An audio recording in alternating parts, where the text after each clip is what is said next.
gelebiliriz. Gel abi gel.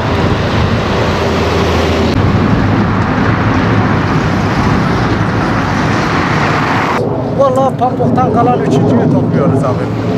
Satıyoruz abi, bu pahalılıktan dolayı ancak yağ alıyoruz, çay alıyoruz. Kaç kişi? Evet. Benim ailem 9 kişi. Komple.